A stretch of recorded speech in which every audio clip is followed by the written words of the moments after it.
Para mas mapalago pa ang malilit na negosyo sa bansa, inilunsad ng gobyerno ang Turismo Ascenso Loan Program. Yan ang ulat ni Clazel Pardilia. Simula nang magkaroon ng sariling pamilya, pinangarap ni Criselda na magtayo ng sariling negosyo. Pero wala siyang puhunan.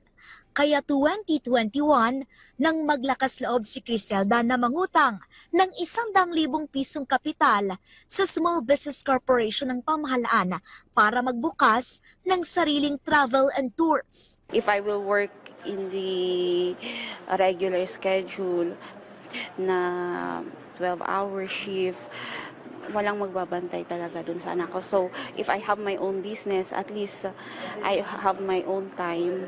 I can do my household work, my housewife responsibilities, and I can also at least earn some money. Bayad na ang perang inutang ni Criselda at ngayong araw, muli siyang humiram sa SB Corp.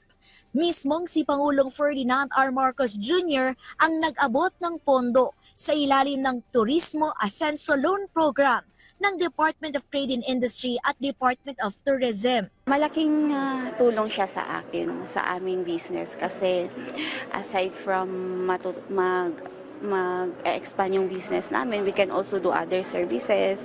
We can also buy new equipments. I'm very grateful sa government for helping me. Target ng administrasyon ni Pangulong Marcos na tulungan at palakasin ang mga micro, small at medium enterprises o maliliit na negosyo sa turismo para lalo pang umarangkada ang turismo at ekonomiya ng bansa. Matutulungan natin ang ating mga MSMEs na sila ay mapalago ang inyong mga negosyo.